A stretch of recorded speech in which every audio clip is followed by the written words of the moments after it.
எல்லாருக்கும் என் அன்பான வணக்கங்கள். இன்றைக்கி நம்ம பவர் ஆஃப் சப்கான்ஷியஸ் மைண்ட், நம்மளோட ஆழ்மனதின் சக்திங்கிற புக்கை பற்றி ரிவ்யூ பண்ணிகிட்ருக்கோம். உங்களுக்கு எல்லாத்துக்கும் தெரியும். அதில் இன்றைக்கி எபிசோடு 157வது வீடியோ. ஓகேயா? இதில் அதாவது இந்த புக்கு ரிவ்யூவில் 7வது வீடியோ, பார்ட் 7. இதுக்கு நான் கொடுத்துருக்க ஒரு தலைப்பு நோ நெகட்டிவ் தாட்ஸ் வாட்ஸோ எவர் அப்படின்னு நான் எழுதியிருக்கேன். இது புக்கில் இல்லை, நானாகவே எழுதினேன். ஒரு எல்லா வீடியோக்கும் ஒரு டைட்டில் வேணுமே, அதுக்காக. இப்போ ஏன் அது அப்படி எழுதினேன்னா, இன்றைக்கி நம்ம இந்த வீடியோவில் பார்க்க போகிறது எல்லாமே நம்ம எண்ணங்களை பற்றினது. எண்ணங்கள் எப்படி இருக்கணும் அப்படிங்கிறத பற்றி. இந்த பவர் ஆஃப் தாட்ஸ்னு நான் ஏற்கனவே ஒரு வீடியோ போட்டிருக்கேன். இதில் டாக்டர் ஜோசப் மர்ஃபியோட லைனில் நின்று பார்த்தோம்னா எப்படி, அவர் சொல்கிறத தான் மெயினாக சொல்ல போகிறேன். ஓகே, அன்றைக்கி சொன்னது நானாக என்னோடய அனுபவத்தில் தெரிஞ்சுக்கிட்டதெல்லாம் வச்சு சொன்னேன். இது மெயினாக புக்கில் இருக்கிறது.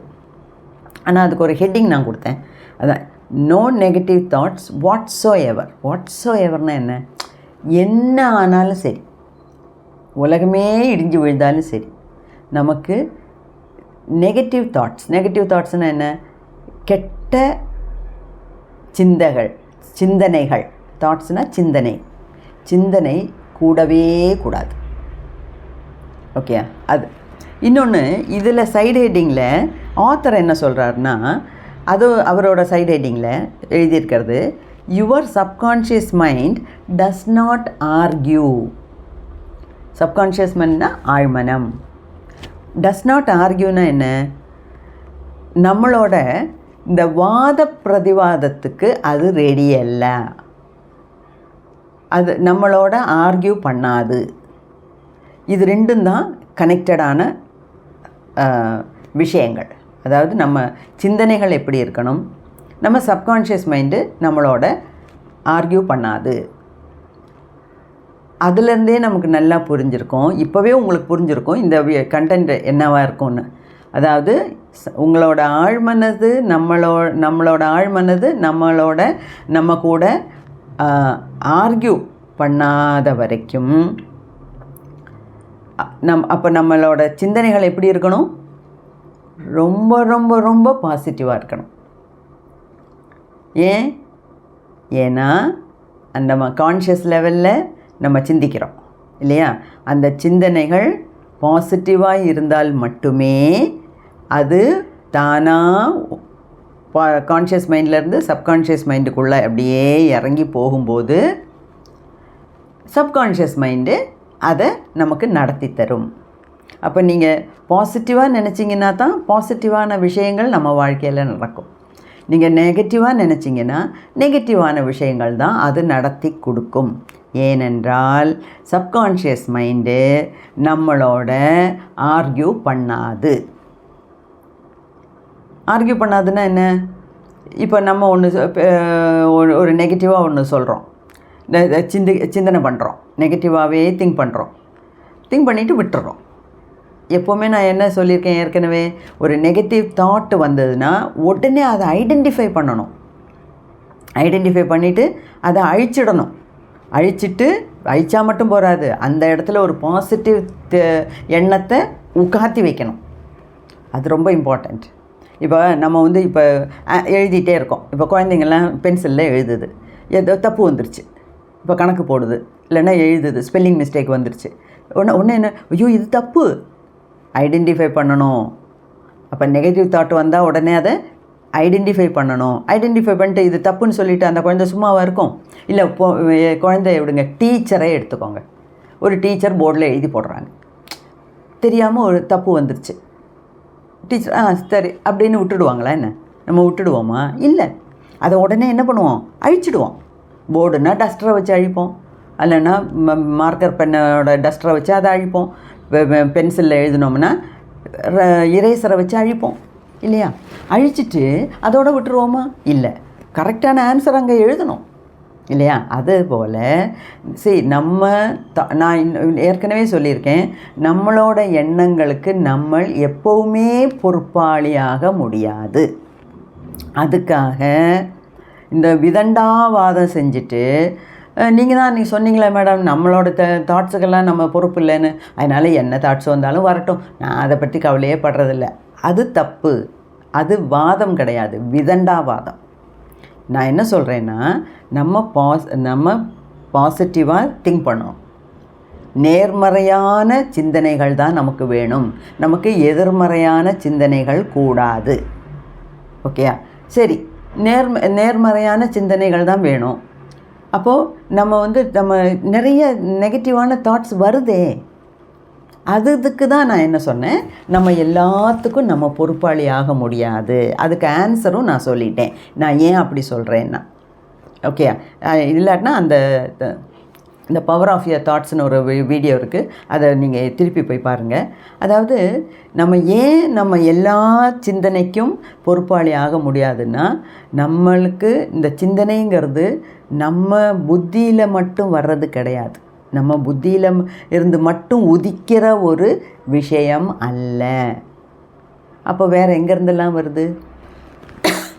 மனுஷால பார்க்குறோம், மற்றவங்கள பார்க்குறோம், மற்றவங்க பேசுகிறத பார்க்குறோம், டிவியில் பார்க்குறோம், சீரியல் பார்க்குறோம், சினிமா பார்க்குறோம், ரோட்டில் பார்க்குறோம், நியூஸு படிக்கிறோம். இதெல்லாம் இது மட்டும் போதாதுன்னு பழைய ஜென்மத்து வாசனையெல்லாம் கூட நம்ம புத்தியில் இருக்குது இல்லையா? அப்போது போன ஜென்மத்தில் நம்ம கம்ப்ளீட்டாக நெகட்டிவ் மைண்டட் பர்சனாக இருந்திருக்கலாம். போன ஜென்மத்தில் நமக்கு இதை பற்றியெல்லாம் ஒன்றும் தெரியல, அதனால் நெகட்டிவ் மைண்டடாக இருக்கலாம். அப்போ அதோட இன்ஃப்ளூயன்ஸு கூட, அதோட தாக்கம் கூட இந்த ஜென்மத்தில் நமக்கு இப்போ வரலாம். அதனால தான் நான் சொன்னேன், எல்லா எண்ணங்களுக்கும் நம்ம பொறுப்பாளியாக வேண்டாம், நம்ம பொறுப்பை எடுத்துக்க வேண்டாம், பொறுப்பை ஏற்றுக்கொள்ள வேண்டாம். ஓகே, எதுக்கு? நெகட்டிவ் தாட்ஸு டவக்குன்னு வந்து உதிக்கும் அப்போது. ஆனால் என்ன ஒன்றும் ரெஸ்பான்சிபிலிட்டி எடுத்துக்க வேண்டாம்னு சொல்லிட்டாங்க, அதனால் நான் அதை பற்றிலாம் கண்டுக்கிறதே இல்லை. அது தப்பு. நெகட்டிவ் தாட்ஸ் வந்ததுன்னா, அதாவது சிலவங்க எப்போ பாரு நான் இப்படியே தான், என் மனசுக்கு நெகட்டிவ் தான் வரும், இல்லைன்னா மற்றவங்கள குத்த சொல்கிறோம். எப்போ பாரு ஐயோ இந்த ஆள் வாயை திறந்தாலே நெகட்டிவ் தான்ப்பா, அப்படி இருக்காங்க. 99% ஆளுங்க இந்த காலத்தில் இந்த நிமிஷத்துலேயும் எவ்வளோதான் படித்தாலும் சரி, எவ்வளோதான் கேட்டாலும் சரி, வாயை திறந்தால் நெகட்டிவாக தான் வரும். அது சின்ன விஷயமானாலும் சரி, பெரிய விஷயமானாலும் சரி, அது உங்கள் எல்லார் வீட்லேயும் எல்லார் வாழ்க்கையிலையும் நடக்கிற ஒரு விஷயந்தான். எனக்கும் ஏகப்பட்ட எக்ஸ்பீரியன்ஸ் உண்டு. ஏங்க இன்றைக்கி இது பண்ணலாமா? முடியாது, நோ நோ நோ. ஆளுங்க வாயில் இதுதான் வரும். முதல்ல எடுத்தோன்னா நோ நோ நோ இதுதான் வரும். முடியாது, அதெல்லாம் முடியாது. அப்போது அந்த மாதிரி எப்போ பாரு நெகட்டிவாக சிந்திச்சு பழகுனவங்களுக்கு நெகட்டிவ் தாட்ஸ் தான் வரும். ஆனால் நம்ம என்ன பண்ணணும்? ஒவ்வொரு நெகட்டிவ் தாட் வரும்போதும் அதை கண்டுபிடிக்கணும். Identify your negative thought and then what to do? அடுத்து என்ன பண்ணணும்? ஐடென்டிஃபை பண்ணியாச்சு, அதோட விட்டுடலாமா? அடுத்த ஸ்டெப்பு என்ன பண்ணணும்? அழிக்கணும். நெகட்டிவ் தாட்ஸை அழிக்கணும். அதை மைண்டிலேருந்து தூக்கி வெளியே போடணும். போட்டுட்டு அதுக்கப்புறம் என்ன பண்ணணும்? மைண்டெல்லாம் காலி ஆகிடுச்சு, இப்போ இருக்கலாமா? முடியாது. அந்த இடத்துல ஒரு பாசிட்டிவ் தாட்டை கொண்டு வைக்கணும். புரியுதா? இத்தனை விஷயங்கள் அங்கே கிடக்கு. ஒரு நெகட்டிவ் தாட்ஸ் வந்தால், ஒரு நெகட்டிவ் தாட் சிந்தனை வந்தால் கூட, அதாவது ஒரு எதிர்மறையான எண்ணம் நம்ம மனசில் வந்தால் கூட அதை கண்டுபிடிக்காமல் விடக்கூடாது. அப்போது இதெல்லாம் கண்டுபிடிக்கணுன்னா என்ன பண்ணணும்? சதா சர்வகாலமும் நமக்குள்ளேயே பேசிக்க வேண்டியது, நமக்குள்ளேயே போராட்டம் நடக்க வேண்டியது, இல்லைன்னா மற்றவங்களோட பேசிகிட்டே இருக்க வேண்டியது, இல்லைன்னா நம்ம மூளைக்கு வேலை கொடுக்காமல் இந்த இடியட் பாக்ஸ் முன்னாடியே உட்காந்துக்க வேண்டியது, சீரியலோடு சேர்ந்து அழறது, அவங்களோட சேர்ந்து சிரிக்கிறது, இந்த மாதிரியெல்லாம் இருந்தால் நம்ம சுயமாக சிந்திக்கிறது எப்போ? அதுக்கு தான் தனித்திரு, பசித்திரு, விழித்திரு அப்படின்னு சொல்லிட்டு போயாச்சு. ராமலிங்க சுவாமிகள் சொன்னார், தனித்திரு, நீ தனியாயிரு. அப்போ தான் உன்னோட தாட்ஸ் எல்லாம் என்ன மாதிரி தாட்ஸ் வருதுன்னு உன்னால் கண்டுபிடிக்க முடியும். தாட்ஸ் பாட்டுக்கு வருது, அதை பாட்டுக்கு விட்டுட்டு நீ பாட்டுக்கு வாயால் சலன்னு பேசிகிட்டு இருந்தேன்னா இதெல்லாம் அது போகும், உள்ளே போய் சப்கான்ஷியஸ் ஆழ்மனத்துக்குள்ளே போயிடுச்சு அது பாட்டுக்கு போகும், நெகட்டிவாக நடக்கும். அப்புறம் மற்றவங்கள குறை சொல்லி பிரயோஜனம் இல்லை. ஸோ தனித்திரு, விழித்திருனா தூங்காமல் கண்ணை முழிச்சுக்கிட்டுன்னு சொல்லலை, விழிப்பாயிரு, 100% அவேர்னஸோடு இரு, எப்பவும் விழிப்பாயிரு. எதுக்கு விழிப்பாக இருக்கணும்? எந்த மாதிரி எண்ணங்கள் நம்ம தலையில் வருதுங்கிறத பற்றி விழிப்பாக இரு. நேர்மறை எண்ணமா எதிர்மறை எண்ணமாங்கிறத பற்றி விழிப்பாயிரு. சரி, விழிப்பாக இருக்குது, நெகட்டிவ் எண்ணம் வருது, கண்டுபிடிச்சாச்சு, உடனே என்ன பண்ணணும்? அதை அழிச்சிடு. அந்த எண்ணத்தை தூக்கி எறிஞ்சிட்டு அந்த இடத்துல பாசிட்டிவான எண்ணத்தை வை. அதுதான் முக்கியம். ஓகே, அப்போது இதுதான் இன்றைக்கி மெயினாக நம்ம சொல்ல வர்ற விஷயம். இதில் இன்னொன்று, இப்போ சிலவங்கெல்லாம் கமெண்ட்ஸில் போடுறீங்க, அம்மா தமிழ் வீடியோவில் ஆங்கிலம் வேண்டாம். இந்த காலத்தில் அதெல்லாம் சொல்லி பிரயோஜனம் இல்லைங்க. என்ன, நான் என்ன சொல்கிறேன், தமிழ்னா என்ன, இங்கிலீஷ்னா என்ன, ஹிந்தினா என்ன, நமக்கு எதில் நல்லது விஷயம் கிடைக்குதோ அதை கற்றுக்க வேண்டியது தான். ஓகேயா? இப்போ தமிழ் வீடியோவில் ஃபுல் அண்ட் ஃபுல் நான் இங்கிலீஷில் பேசலை. சில வார்த்தைகள் நமக்கு இங்கிலீஷில் இருக்க வார்த்தைகள் இங்கிலீஷில் தான் உபயோகிக்கணும். அப்போ கற்றுக்கிட்டா போச்சு. எவ்வளவோ விஷயம் கற்றுக்குறோம், வேணுங்கிறது வேண்டாதது எல்லாம் கற்றுக்குறோம். அப்போ ஒரு 4 இங்கிலீஷ் வார்த்தை கற்றுக்கிட்டா என்ன? சரி, ஹிந்தியில் ஒரு வார்த்தை இருக்குது, அல்ல இப்போது தியானம்ங்கிறோம். நிறைய பேர் சொல்லியிருக்காங்க, அறிவாளிங்க சொல்லியிருக்காங்க, தியானம்ங்கிறதுக்கு ஈக்குவல் வேர்டு இங்கிலீஷில் கிடையாதுன்னு. அப்போ ஆனால் மெடிடேஷன் தான் அவங்க சொல்கிறாங்க. அப்போ இங்கிலீஷ்காரவங்களுக்கு தியானம்னு சொல்கிறத விட மெடிடேஷன்னு சொல்கிறது ஈஸி. ஓகே, இந்த சில இங்கிலீஷ் வீடியோஸ் எல்லாம் போட்டு பாருங்கள். இந்த சக்ராஸ்ன்னு சொல்கிறோம்ல, அநாகத சக்கரம், விசுத்தி, ஷாக்ராஷ் கொலை பண்ணுறாங்க. அது அப்படி சொல்லி பிரயோஜனம் இல்லை, அப்படி சொல்லவே கூடாது. என்ன கேட்டால் நான் சொன்னதே தப்பு. ஏன்னா அவங்களுக்கு அவ்வளோதான் முடியும். அப்போ அவங்க அதாவது அவங்களுக்கு வீல்ஸ் அப்படின்னு சொன்னால் ஈஸி. ஆனால் அவங்க நம்மளை மாதிரி பேசணுன்னு ட்ரை பண்ணுறதுனால சக்ராஸ்ன்னெல்லாம் அவங்களால பேச தெரியல, ஷாக்ராஸ் அப்படிங்கிறாங்க. அப்போது நான் எதுக்கு சொல்கிறேன்னா, அப்போ நான் இங்கிலீஷே கற்றுக்க மாட்டேன் அப்படின்லாம் நம்ம சொல்லி பிரயோஜனம் இல்லை. இப்போ இதில் ஏன்னு சொல்கிறேன்னா, சில வார்த்தைகள்லாம் இங்கிலீஷில் வர்ற வார்த்தைகள் இங்கிலீஷில் தான் நம்ம யூஸ் பண்ணணும். ஏன்னா அதுக்கு இணையான தமிழ் சொற்கள் இருக்கலாம், இல்லைன்னு நான் சொல்ல மாட்டேன், எனக்கு தெரியல. ரெண்டாவது, நம்ம வழக்கத்தில் அது இல்லை.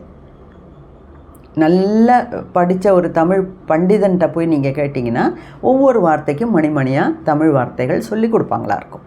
நமக்கு அதெல்லாம் தெரியாது. அது மட்டும் இல்லை, நம்ம டெய்லி லைஃப்பில் ஏங்க இவ்வளோ தூரம் மண்டையை உடச்சிக்கிட்டு ஏதோ கேஷுவலாக படித்தோமா, அதை ஃபாலோ பண்ணோமா, எவ்வளோ தூரம் அதை இம்ப்ளிமெண்ட் பண்ணோம் லைஃப்பில், அதை பார்த்துட்டு போயிட்டே இருக்க வேண்டியதுதான். ஓகே, ஸோ அடுத்தது இன்ஃபினிட் இன்டெலிஜென்ஸ். இதுக்கு தான் நான் இவ்வளோ முன்னுரை கொடுத்தேன். அதாவது இன்ஃபினிட் இன்டெலிஜென்ஸ்னால் என்ன? இன்ஃபினிட்னா அளவு கடந்த, ஃபைனைட்னா ஒரு ஒரு ஒரு எல்லைக்குள்பட்டது. இன்ஃபினிட்னா எல்லைக்கு அப்பாற்பட்டது. அதாவது அதுக்கு ஒரு எல்லை, ஒரு லைன் கட்டி இதுதான் அப்படின்னு சொல்ல முடியாது. ஓகே, அதான் இன்ஃபினிட். இன்டெலிஜென்ஸ்னால் உங்களுக்கே தெரியும், அறிவு, புத்தி. அப்போது யாரை பற்றி பேச வரேன்? யாரை பற்றியும் இல்லை, மனுஷாளுங்களே இல்லை, ஒவ்வொரு மனுஷனுக்குள்ளேயும் இருக்கிற இந்த ஆழ்மனசோட குணத்தை பற்றி நான் பேசுகிறேன். ஓகே, அது என்னது? அப்போது யாருக்கு இந்த இன்ஃபினிட் இன்டெலிஜென்ஸு? ஆழ்மனசுக்கு அவ்வளோ சக்தி இருக்குது, இன்ஃபினிட் இன்டெலிஜென்ஸ் இருக்குது, அவ்வளோ புத்தி இருக்குது. ஓகே, அதான் அன்றைக்கே சொன்னார் சுவாமி முக்தானந்தா, சொன்னார் பார்த்தீங்களா, மனுஷனாக பிறந்தவன் ஒவ்வொருத்தனுக்கும் கடவுள் அந்த ப்ளூ பேர்ல், ஆக்ஞாலேருந்து வர்ற ப்ளூ பேர்ல் சகசிராரத்துலேருந்து வர்ற ப்ளூ ஸ்டார், இது ரெண்டையும் வச்சு தான்ப்பா அனுப்பியிருக்காரு. அதனால் முக்தானந்தாவுக்கு தான் முக்தி கிடைக்கும், நித்யானந்தாவுக்கு தான் முக்தி கிடைக்கும், எனக்கு கிடைக்காதுன்னு நினைக்காத. ஒவ்வொரு மனுஷனுக்குள்ளேயும் அந்த ரெண்டையும் வச்சு தான் இந்த பூமிக்கு அனுப்பியிருக்காரு அப்படின்னு சொன்னார். அது மாதிரி நம்ம படித்தவங்களாக இருக்கலாம், படிக்காதவங்களாக இருக்கலாம், பள்ளிக்கூடம் வாசலே மிதிக்காதவனாக இருக்கலாம், பிஹெச்டி 4 PhD வாங்கியிருக்கலாம். அது ஒரு விஷயமே கிடையாது. மனுஷனாக பிறந்த ஒவ்வொருத்தவங்க உடம்புலேயும் மனசில் இந்த ஆழ் மனசுங்கிறது ஒரே மாதிரி தான் வேலை செய்யும். அரிஸ்டாட்டில் என்ன, ஐன்ஸ்டைன் என்ன, பெரிய பெரிய விஞ்ஞானிகள் சாக்ரட்டிஸ் என்ன, ஓஷோ என்ன, என்னமோலாம் சொல்லி வச்சுட்டு போயிட்டாங்க. அதெல்லாம் அந்த பெரிய ஞானிகளும் மேதைகளும் எப்படி அதெல்லாம் சொன்னாங்கன்னா, அவங்களுக்கு மட்டும் சப்கான்ஷியஸ் மைண்டு ஹை லெவலில் ஒர்க் பண்ணுது, நமக்கெல்லாம் இல்லையே அப்படின்னு நினைக்க வேண்டாம். அதே சப்கான்ஷியஸ் மைண்டு தான் நமக்குள்ளேயும் இருக்குது. கடவுள் எல்லாத்துக்கும் பாரபட்சம் இல்லாமல் ஒரே மாதிரி தான் எல்லா குவாலிட்டிஸையும் கொடுத்து தான் இங்கே அனுப்பியிருக்காரு. அவங்களுக்கெல்லாம் அந்த அவங்களோட ஆழ்மனதை தட்டி எழுப்பி வேலை வாங்க தெரிஞ்சிருக்கு. அதனால் அவங்கெல்லாம் புகழ்பெற்ற மேதைகள் ஆனாங்க. ஆனால் நமக்கு அது தெரியல. அதனால் நம்ம இப்போவும் இதே லெவலில் இருக்கோம். அவ்வளோதான் வித்தியாசம். ஓகேயா? அப்போது அந்த நம்ம ஒவ்வொருத்தவங்களோட ஆழ்மனசுக்கும் ஒரு பயங்கரமான சக்தி உண்டு. அதுதான் ஆழ்மனசின் சக்தி. அதுக்கு என்ன பேர் இங்கிலீஷில் அவங்க சொல்கிறாங்கன்னா இன்ஃபினிட் இன்டெலிஜென்ஸ். இன்ஃபினிட் இன்டெலிஜென்ஸ்னால் என்ன? அளக்க முடியாத ஒரு ஞானம், புத்தி அதுக்கு இருக்குது. அப்போது அதுதான் நம்மளை நம்ம இப்போ நடக்க போகிறது எல்லாமே அந்த சப்கான்ஷியஸ் மைண்டு தான் நமக்கு சொல்லித்தருது. இதை பண்ணு, இப்படி பண்ணு, அப்படி பண்ணு, நீ இந்த மாதிரி பிஸ்னஸ் பண்ணால் கோடீஸ்வரன் ஆகலாம், இந்த மாதிரி போனேன்னா நொடிச்சு போயிடுவேன் அப்படின்னு எல்லாம் சொல்கிறது நமக்கு அந்த சப்கான்ஷியஸ் மைண்டு தான் சொல்லுது. ஓகே? ஸோ அந்த ஒவ்வொருத்தருக்குள்ளேயும் நமக்குள்ளே உள்ள அந்த ஆழ்மனதோட அபரிமிதமான சக்தியை நம்ம புரிஞ்சுக்கணும். ஃபஸ்ட்டு ப்ளேஸில் புரிஞ்சதுக்கப்புறம் அதை எப்படி பிரயோஜனப்படுத்துறதுன்னு கற்றுக்கணும். கற்றுக்கிட்டது மட்டும் இல்லை, அதை பிரயோஜனப்படுத்தணும். நம்மளும் பெரிய ஆளாக வரலாம். ஓகேயா? அதுதான் இதோட முக்கியமான இந்த வீடியோவோட சாராம்சம். இப்போது இன்னும் சில குணங்கள்லாம் சொல்கிறாங்க. நம்ம ஏற்கனவே 2வது வீடியோவிலே படித்தோம். கான்ஷியஸ் மைண்டுனா என்ன, சப்கான்ஷியஸ் மைண்டுனா என்ன, பாயிண்ட்ஸ் போட்டு நடுவில் லைன் போட்டு எல்லாம் எழுதி படித்து வச்சாச்சு. கூட நிறைய சொல்கிறாரு, கேட்டுக்குவோம். ஓகே? அப்போது உங்களுக்கு உங்களோட ஆழ் மனசு உங்களுக்காக ஒர்க் பண்ணணும். உங்கள் வாழ்க்கையில் உங்களுக்கு ரொம்ப விதத்தில் சகாயம் பண்ணணும் அப்படின்னு நீங்கள் எதிர்பார்த்தால் என்னவாக இருக்கணும்? நம்ம என்ன பண்ணணும்?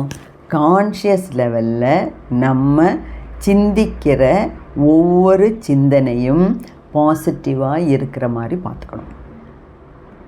ஏன்னா சப்கான்ஷியஸ் மைண்ட் அப்படியே துடிச்சிட்ருக்கு, ரெடியாக இருக்குது. நம்ம ஆழ் மனசு ரெடியாக இருக்குது.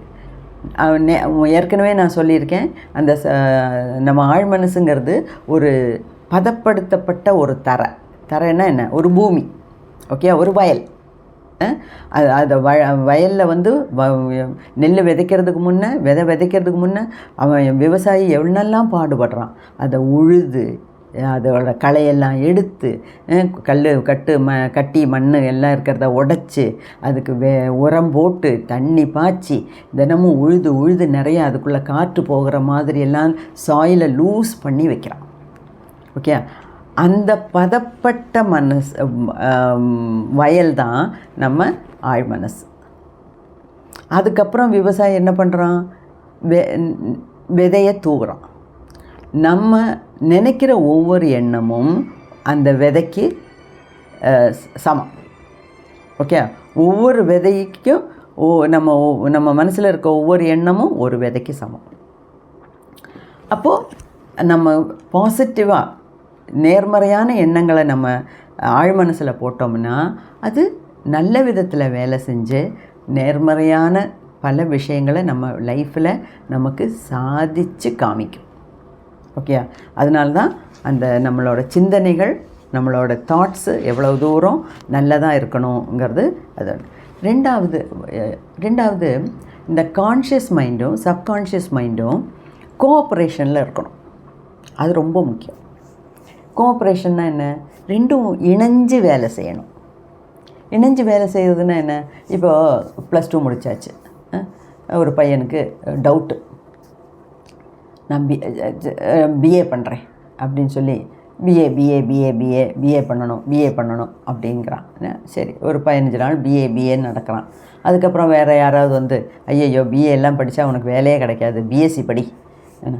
சரி, பிஎஸ்சி ஓகே, பிஎஸ்சி படிக்கிறேன்.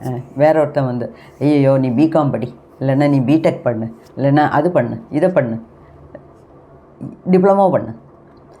அந்த மாதிரி இந்த மாதிரியெல்லாம் பல எண்ணங்கள் வர்றது சகஜம். பல எண்ணங்கள் வரலாம், அதில் தப்பே இல்லை. ஓகேயா? ஏன்னா நம்ம வந்து ஒரு விஷயம், எந்த விஷயம் செய்கிறதுக்கு முன்னாடியும் நம்ம மட்டும் அதை பற்றி ஒரு தீர்மானம் எடுக்காமல் அதை தெரிஞ்சவங்க 4 பேர்த்துக்கிட்ட, படித்தவங்கள்ட்ட, அந்த லைனில் இருக்கிறவங்கள்ட்ட கேட்டு அவங்களோட அபிப்பிராயத்தை தெரிஞ்சுக்கிறதுல தப்பே இல்லை. அப்போ முதல்ல ஒரு 10 நாள் பிஏங்கிறான், அதுக்கு அடுத்த நாள் 15 நாள் பிஎஸ்சிங்கிறான், அதுக்கு அடுத்தது பிடெக்குங்கிறான். அதெல்லாம் தப்பு இல்லை. ஆனால் இப்போது பலர்கிட்ட கேட்டு படித்து தெரிஞ்சு ஒரு டிசிஷன் நம்ம எடுக்கிறோம், ஒரு தீர்மானத்துக்கு நம்ம வரோம்ல, அந்த தீர்மானத்துக்கு வந்ததுக்கப்புறம் அதிலேருந்து மாறக்கூடாது. அதுதான் நம்ம கான்ஷியஸ் லெவலில் எடுக்கிற நல்ல ஒரு முடிவு. அதுக்கப்புறம் முடிவை மாற்றிக்கவே கூடாது. முடிவை எடுக்கிறதுக்கு முன்னே எவ்வளவு நாள் வேணாலும் எடுத்துக்கோங்க. அதை பற்றி தெரிஞ்சு கேட்டு அறிஞ்சு படித்து ஒரு தீர்மானத்துக்கு வரணும். தீர்மானத்துக்கு வந்துட்டிங்கன்னா அதுக்கப்புறம் அதில் சஞ்சலம் கூடாது. அப்போ அந்த தீர்மானத்தை அப்படியே வச்சுக்கிட்டிங்கன்னா அது நம்ம சப்கான்ஷியஸ் மைண்டில் ஆழ் மனசுக்குள்ளே போய் அது வேலை செய்யும். அது அப்படி இல்லாமல் ஆழ் மனசுக்கு அப்பப்போ நீங்கள் ஏதாவது இன்ஸ்ட்ரக்ஷன் கொடுத்துக்கிட்டே இருந்தீங்கன்னா அது ஒன்றுமே செய்யாது. இல்லாட்டினா உங்களுக்கு நெகட்டிவ் ரிசல்ட் தான் வரும். ஏன்னா கான்ஷியஸ் மைண்டுக்கும் சப்கான்ஷியஸ் மைண்டுக்கும் கோஆப்ரேஷன் கிடையாது. அது ரெண்டுக்கும் அலைன்மெண்ட்டு சரியில்லை. இப்போது காரில் ஒரு 4 வீல் இருக்குது, அந்த வீல் அலைன்மெண்ட்டுனே போட்டிருப்பான். அந்த 4 வீலும் ஒரே மாதிரி சுற்றினா தான், 2 முன்னாடி போகுது, 2 ஃபார்வேர்டாக போகுது, 2 பேக்வேர்டில் போகுதுன்னா வண்டி நகருமா?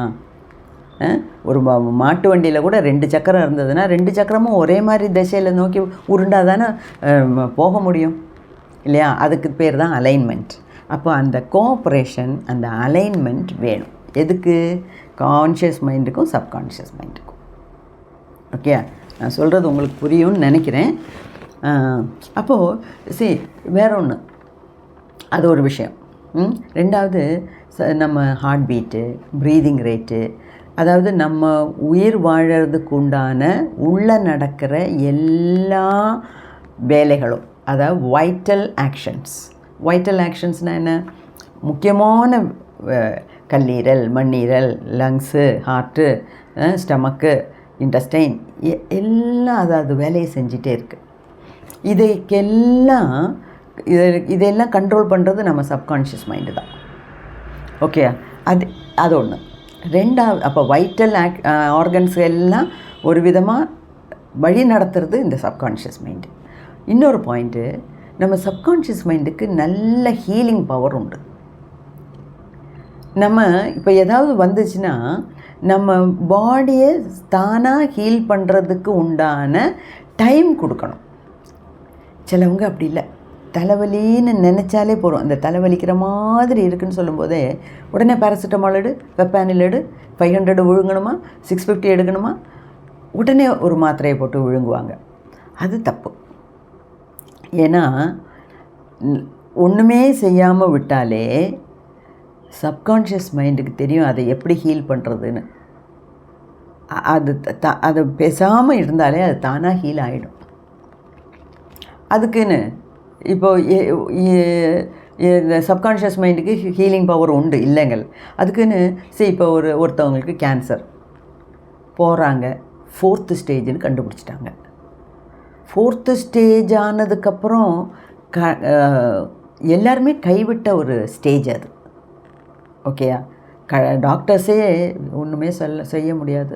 ஏதோ மாத்திரை கொடுக்குறோம், இல்லைன்னா ரேடியேஷன் கொடுத்து பார்க்கலாம், இல்லைன்னா வீட்டுக்கு கொண்டு போயிடுங்களேன் அப்படின்னு சொல்கிற நிலைமையில் இனிமேல் என்னோடய சப்கான்ஷியஸ் மைண்டை அதை பார்த்துக்கும், ஹீல் பண்ணுன்னா அது அப்படி சொல்லக்கூடாது.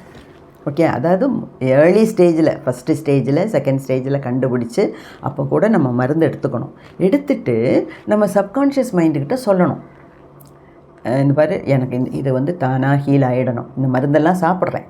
மறு உந்து, மருந்துனாலே பேர் என்ன, மறு உந்து. உந்துனா ஒரு புஷ், ஒரு தள்ளு.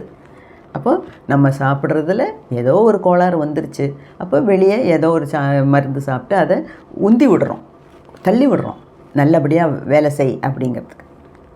அந்த டைமில் எல்லாம் நம்ம சப்கான்ஷியஸ் மைண்டை நம்பினோம்னா அது ரொம்ப சீக்கிரம் ஹீல் பண்ணி கொடுக்கும். ஓகே, ஸோ ஹீலிங் பவர் ஜாஸ்தி. அந்த மாதிரி சப்கான்ஷியஸ் மைண்டு நம்மளுக்கு சாதகமாக சதா சர்வகாலமும் வேலை செய்யுது. 24/7 இன் ஃபேவர் ஆஃப் யூ. அதை ஞாபகம் வச்சுக்கோங்க. அப்போ நமக்கு சாதகமாக நமக்கு என்னென்ன நம்ம சிந்திக்கிறோமோ, நம்ம என்னென்ன நினைக்கிறோமோ அதையெல்லாம் நடத்தி தர்றதுக்கு நம்ம சப்கான்ஷியஸ் மைண்டு ரெடியாக இருக்குது. அதிலிருந்தே நம்ம புரிஞ்சுக்கலாம் நம்மளோட ஒவ்வொரு சிந்தனையும் எவ்வளவு பரிசுத்தமாக இருக்கணும் அப்படிங்கிறது அதோட அர்த்தம். ஓகே, ஸோ நம்ம என்னென்ன உள்ளே போடுறோமோ அது எல்லாத்தையும் அக்செப்ட் பண்ணிக்கும். ஏனென்றால் சப்கான்ஷியஸ் மைண்டு உங்களோட ஆழ்மனம் உங்களோட வாதம் பண்ணாது. வாத பிரதிவாதத்துக்கு அங்கே இடம் இல்லை. ஸோ நீங்கள் என்னத்தை உள்ளே போடுறீங்களோ, என்னென்ன விதையை உள்ளே போடுறீங்களோ அதெல்லாம் முளைக்கும். ஸோ இதிலேருந்து என்ன தெரியுது, 100% நம்ம ஜாகிரதையாக இருக்கணும், விழிப்பாக இருக்கணும். ஒரு நெகட்டிவ் தாட் கூட வந்துடக்கூடாது. அப்படி இருந்தால் தான் நம்ம வாழ்க்கை செழிப்பானதாக இருக்கும். ஓகேயா? அது மட்டும் இல்லை, இப்போது நம்ம ஏதாவது ஒரு ப்ராப்ளம் இருந்ததுன்னா அதுக்கு சப்கான்ஷியஸ் மைண்ட்கிட்ட கேட்டால் போகிறோம், அது ஆன்சர் கொடுக்கும். நான் ஏற்கனவே என்னோடய விஷயத்தை உங்களுக்கு எக்ஸாம்பிளாக சொன்னேன். ஒன்றும் இல்லை, இந்த 150வது வீடியோ எப்படி முடிக்கணும், சுவாமி முக்தானந்தாவோட வீடியோவை எப்படி முடிக்கணும்னு நைட்லாம் இப்படியே 2 நாளாகவே யோசிச்சுட்டு இருந்தேன். நைட்டு இப்படியே நான் இந்த டெக்னிக்கை ஃபாலோ பண்ணணுன்னே இல்லை, அப்போ சும்மா அப்படி நைட்லேயே இப்படியே யோசித்துக்கிட்டே படுத்துட்டு 150வது வீடியோ ஏதாவது செய்யணும், சுவாமி முக்தானந்தாவுக்கு தான் செய்யணும். அது அடுத்த புக்கு ரிவ்யூலாம் அப்புறமா 151 தான் ஆரம்பிக்கணும். அப்ரப்டாக இப்படி முடிக்கக்கூடாது, மொட்டைக்கட்டையாக முடிக்கக்கூடாதுன்னு நினச்சிக்கிட்டே படுத்தேன். காலையில் எந்திரிச்சு பெட்டில் உட்கார்ந்தோடனே எனக்கு மனசுலேருந்து ஒரு ஆழ் மனசோட ஒரு கட்டளை பிறப்பிக்குது எனக்கு. என்னது, நீ இந்த இன்றைக்கி செய்ய போகிற 150வது வீடியோவை அவருக்கு அஞ்சலியாக அர்ப்பணிச்சிடு, அதான் ட்ரிபியூட் அப்படின்னு என் மனசு சொல்லிச்சு. அதே மாதிரி நான் பண்ணேன். அப்போ நைட்டு யோசித்துட்டு படுத்ததுக்கு ஆன்சர் எனக்கு அடுத்த நாள் கிடச்சிருச்சு. அப்போ இது சின்ன ஒரு விஷயம். இதை மாதிரி சின்ன விஷயத்துக்கு மட்டும் இல்லை, பெரிய பெரிய விஷயங்களுக்கெல்லாம் கூட உங்களுக்கு சப்கான்ஷியஸ் மைண்டு விடை தரும். ஓகேயா? ஆனால் அதுக்கு நாள் எடுக்கும். மேட்ரு எவ்வளோ பெருசு, எவ்வளோ சின்னது, எவ்வளோ இம்பார்ட்டண்ட்டு, எவ்வளோ அர்ஜென்ட்டு, அதெல்லாம் வச்சு தான் சப்கான்ஷியஸ் மைண்டு நமக்கு ஆன்சர் கொடுக்கும். ஆனால் நீங்கள் எது கேட்டாலும் அதுக்கு ஆன்சர் உண்டு. ஏன்? 2 வார்த்தை. எந்த வார்த்தை சொல்லுங்கள் பார்க்கலாம்? Infinite intelligence. இதை நீங்கள் சதா சர்வகாலமும் சொல்லிக்கிட்டே இருக்கலாம். அந்த 2 வார்த்தை இந்த குழந்தைங்கள்லாம் பெரிய பெரிய இங்கிலீஷ் வார்த்தையெல்லாம் படிக்கும்போது திருப்பி திருப்பி திருப்பி திருப்பி சொல்கிறாங்கல்ல, மனனம் செய்கிறாங்கல்ல, மனப்பாடம் செய்கிறாங்கல்ல, அந்த மாதிரி நம்மளும் செய்வோம். அது நமக்கு தானாக ஆட்டோமேட்டிக்காக வர வரைக்கும் அதையும் சப்கான்ஷியஸ் மைண்டில் போடுவோம். என்ன அப்போ என்ன சொல்லணும்? Infinite intelligence. Infinite intelligence. ஏன்னா சப்கான்ஷியஸ் மைண்டுக்கு தெரியாத ஒன்றுமே கிடையாது. அப்போ கடவுள் நம்மளை எவ்வளவு அற்புதமாக படைச்சிருக்காருன்னு பாருங்களேன். அந்த ஆழ் மனசுக்கு தெரியாதது எதுவுமே இல்லை. அப்போ போடுற விதை எப்படியோ அதுக்கேற்ற மாதிரி தான் செடி முளைக்கும். ஸோ நல்லதே நினைங்க, நல்லதே நடக்கும். ஓகே. ஏன்னா வினை விதைத்தவன் வினை அறுப்பான், திணை விதைத்தவன் திணை அறுப்பான், வினை விதைத்தவன் வினை அறுப்பான். ஓகே. அப்போது இன்னொன்று, நான் ஏற்கனவே சொன்ன மாதிரி இதுக்கும் நெகட்டிவாக பேசாதீங்க. நான் ஏகப்பட்ட மனுஷங்களை பார்த்துருக்கேன். என்னோடய ஃபேமிலியிலேருந்து வெளியே, என்னோடய ஃப்ரெண்ட்ஸு ஃபேமிலி அல்லாதவங்க எல்லா இடத்துலையும் நான் பார்க்குறேன். ஒவ்வொரு குடும்பத்துலேயும் ஒரு 4 பேர் இருந்தாங்கன்னா 2 பேர் 3 பேர் நெகட்டிவ் மைண்டட் தான். எது சொன்னாலும் முடியாது, இந்த சின்ன வேலையை செய்யும், என்னால் முடியாதுப்பா, எனக்கு முடியாது, எனக்கு நடக்க முடியாது, எனக்கு வேலை செய்ய முடியாது, எனக்கு துணி துவைக்க முடியாது. எதை எடுத்தாலும் நெகட்டிவ். அவங்களையெல்லாம் பாருங்கள், உடம்புல தெம்பே இருக்காது, ஒன்றுமே செய்ய மாட்டாங்க. எப்போ பாரு நோய்வாப்பட்டு இந்த சக்தி இல்லாமல் நோஞ்சா நாட்டம் தான் இருப்பாங்க. ஏன்னா மனசு அந்த மாதிரி குறுகி போச்சு. ஓகேயா? ஸோ எதுவுமே நெகட்டிவாக திங்க் பண்ணாதீங்க. அதுக்காகத்தான் இந்த வீடியோவுக்கு பேரே நான் கொடுத்தது நோ நெகட்டிவ் தாட்ஸ் வாட்ஸோ எவர். என்ன ஆனாலும் சரி, எந்த விதத்துலேயும் நீங்கள் நெகட்டிவாக திங்க் பண்ணாதீங்க.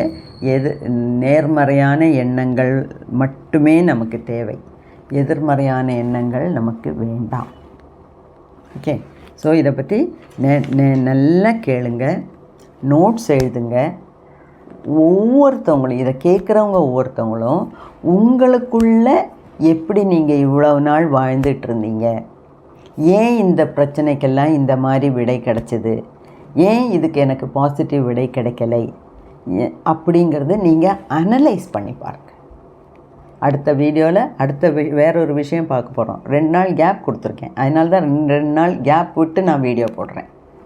ஏன்னா உங்களுக்கும் அதை பற்றி ஆழமாக ஆழ்மனசில் போய் சிந்திக்கக்கூடிய அவகாசம் உங்களுக்கு வேணுங்கிறதுனால தான்.